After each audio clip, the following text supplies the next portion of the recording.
I never thought I'd find love in a church pew, but then again, I never thought I'd be the kind of person who showed up to Sunday service alone at 28 years old either. My name's Marcus, and I guess you could say I was searching for something that autumn. Not necessarily God, though I wasn't opposed to the idea. More like meaning, maybe. Or just a place to sit with my thoughts that wasn't my apartment or the coffee shop, where everyone seemed to know exactly what they were doing with their lives. The church was this beautiful old stone building on Maple Street, the kind with stained glass windows that threw colored light across the hardwood floors when the sun hit them just right. I'd walked past it 100 times on my morning runs, always admiring the architecture but never considering going inside. Then one Saturday night, after a particularly brutal week at work and a phone call with my mom, where she asked for the third time if I was seeing anyone, I found myself Googling their service times. That first Sunday, I arrived exactly 7 minutes late because I'd changed my shirt 4 times and couldn't decide if wearing a tie was too much. The service had already started, and I was trying to slip in unnoticed when I saw him. The usher.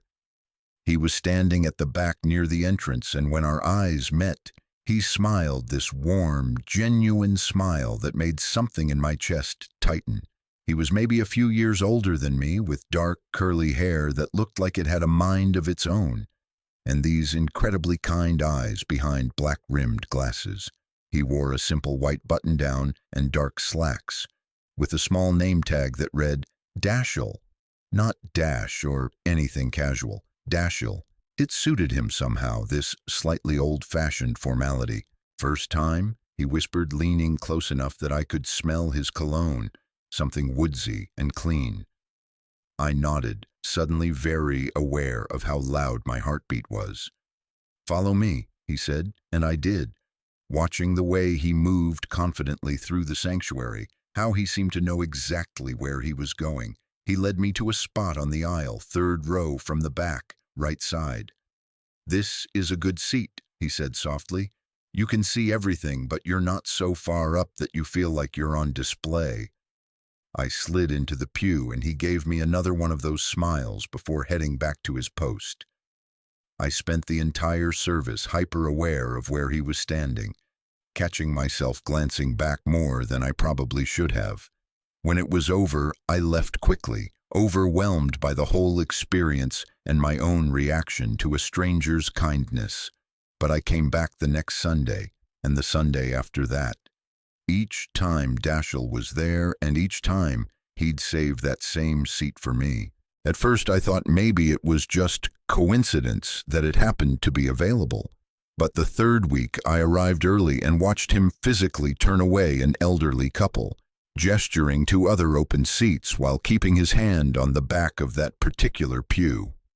"That one's reserved," I heard him say politely. My pulse quickened. Reserved for whom? I waited until they'd moved on before approaching. "Morning, Marcus," Dashiell said, and the fact that he remembered my name from the single time I'd mentioned it made my stomach flip. "Is someone sitting there?" I asked, gesturing to my usual spot. He looked at me with this expression I couldn't quite read. "You are," he said simply. "I mean, if you want to.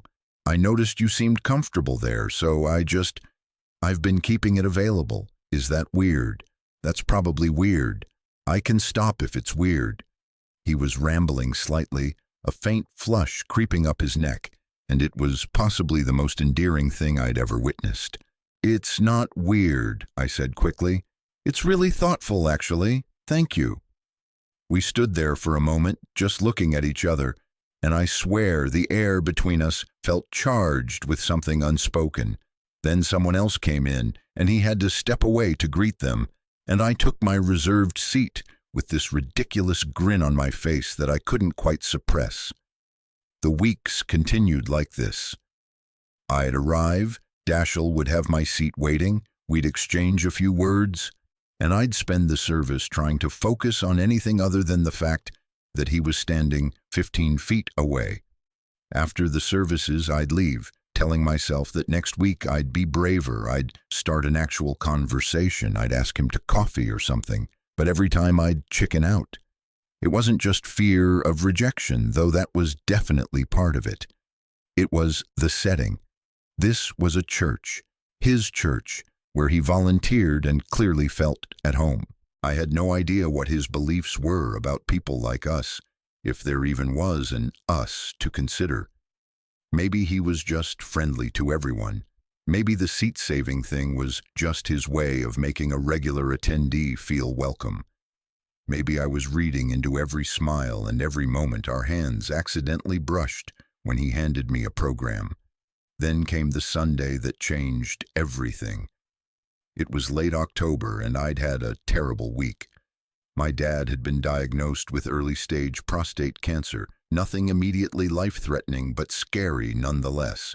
I'd been fielding worried calls from my mom, trying to be strong for everyone while feeling like I was barely holding it together myself. I almost didn't go to church that morning. I'd been up half the night researching treatment options and survival rates, and I was exhausted both physically and emotionally. But something pulled me there anyway, maybe just the need to sit in that quiet space, in that seat that had become mine. When I walked in, Dashiell took one look at my face, and his expression shifted immediately from his usual warm greeting to something deeper, more concerned. "Hey," he said softly, "you okay?"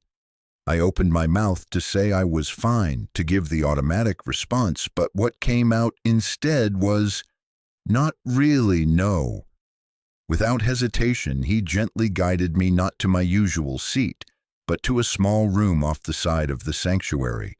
It was clearly some kind of office or meeting space with a desk and a few chairs and walls lined with books. "Service is about to start," I said weakly. "They'll manage without me for a bit," he replied, closing the door to muffle the sounds of the gathering congregation. "What's going on?" And just like that, I broke. I told him about my dad, about my fear, about how I felt like I was supposed to be the strong one, but I didn't know how. I told him things I hadn't even fully admitted to myself, and he listened to all of it, really listened, not just waiting for his turn to talk or offering empty platitudes. When I finally ran out of words, he was quiet for a moment. Then he said, "My mom died 3 years ago, breast cancer, and I remember feeling exactly what you're describing. Like everyone expected me to have answers or to be okay, and I was neither of those things." "I'm so sorry," I said. "Thank you. She was incredible. She's actually the reason I started volunteering here. It was her church, and after she passed, I needed to feel close to her somehow." He paused, adjusting his glasses in a gesture I'd come to recognize as something he did when he was nervous. "I'm telling you this because I want you to know that what you're feeling is completely valid. You don't have to be strong all the time. You're allowed to be scared and sad and whatever else comes up." We talked for another 20 minutes, missing most of the service. He shared more about his mom, about his own journey through grief, and I felt this connection forming between us that went beyond the surface-level interactions we'd been having. When we finally emerged, the service was ending and people were filing out. "I'm really glad you came today," Dashiell said as we stood in the now empty sanctuary. "And I mean that beyond just, I'm glad you felt like you could talk to me." "I am too," I said. "Thank you for listening and for, always saving my seat. I've been meaning to properly thank you for that." He smiled, but there was something different about it this time, something almost nervous. "Can I tell you something? And you can absolutely say no to this, but I'd regret it if I didn't ask. Would you want to get coffee sometime? Like, not here, not as the usher and the guy who sits in the third row, just as us." My heart was pounding so hard I was sure he could hear it. "Like a date?" The question hung between us, and I watched him take a deep breath. "Yeah," he said, "like a date. If that's something you'd be interested in, with me, with a guy." I'm realizing I'm making a lot of assumptions here, and maybe I've completely misread. Yes, I interrupted. Yes, I would very much like to get coffee with you, as a date. The smile that broke across his face was radiant. We exchanged numbers right there in the sanctuary, and he walked me out to my car, our conversation flowing easily now that we'd crossed this invisible line we'd both been dancing around for weeks. Our first date was that Tuesday at a small cafe downtown. We talked for 3 hours, covering everything from our jobs. He was a high school English teacher, which somehow made perfect sense, to our families, to our favorite books and movies. We discovered we'd both loved the same obscure science fiction novel in high school, and had both been terrible at sports growing up, and had both come out to our families in our early 20s with varying degrees of success. My mom was amazing about it, Dashiell said, his expression growing soft with the memory. She just hugged me and said she'd always known, and she loved me exactly as I was. My dad took longer to come around, but he got there eventually. My parents are still in the "we love you, but we don't really want to talk about it" phase, I admitted. They're not hostile, just uncomfortable. It's been 6 years, and they still change the subject whenever anything remotely related comes up. He reached across the table and squeezed my hand. That must be hard. It is, I said. But it's getting easier. I'm getting better at just being myself, regardless of their comfort level. As autumn turned to winter, Dashiell and I fell into a rhythm. We'd see each other a few times during the week, and then on Sundays, I'd still go to his church, and he'd still save my seat. It became our private joke, this thing that had started our story. Even after we'd been dating for 2 months, even after I'd stayed over at his apartment enough times that I had a toothbrush there, he'd still make a show of reserving that pew. One Sunday in December, I arrived to find not just my seat saved, but a small wrapped package sitting on it. Dashiell was across the sanctuary helping an older woman with her coat, but he caught my eye and gave me a subtle nod. Inside the package was a bookmark, handmade and laminated, with a quote from that science fiction novel we both loved. On the back, in his neat handwriting, it said, "For Marcus, who found his reserved seat and made himself at home in my heart." I looked up to find him watching me, and the expression on his face was so full of tenderness that I felt my eyes sting with tears. After the service, we walked to the park nearby, our breath forming clouds in the cold air. "I love you," I said, the words coming out before I'd fully planned them. "I know it's only been a few months, but I do. I love you." He stopped walking and turned to face me fully, his hands coming up to cup my face. "I love you too," he said. "I've been wanting to say it for weeks, but I was terrified of scaring you off." We kissed there in the park, in the middle of the day where anyone could see, and I realized I didn't care who was watching. This was my life, my love, my choice. That was 8 months ago. Now, when I sit in that third-row pew every Sunday, Dashiell sits beside me when his ushering duties are done. We're planning to move in together in the spring, combining our books and our lives into something shared and beautiful. My dad's cancer treatment went well, and he's in remission. He and my mom are slowly, gradually learning to ask about Dashiell, to include him in family plans. Sometimes I think about that first Sunday, how nervous I was, how I almost didn't go, how a simple act of kindness, of someone saving a seat for a stranger, could lead to this.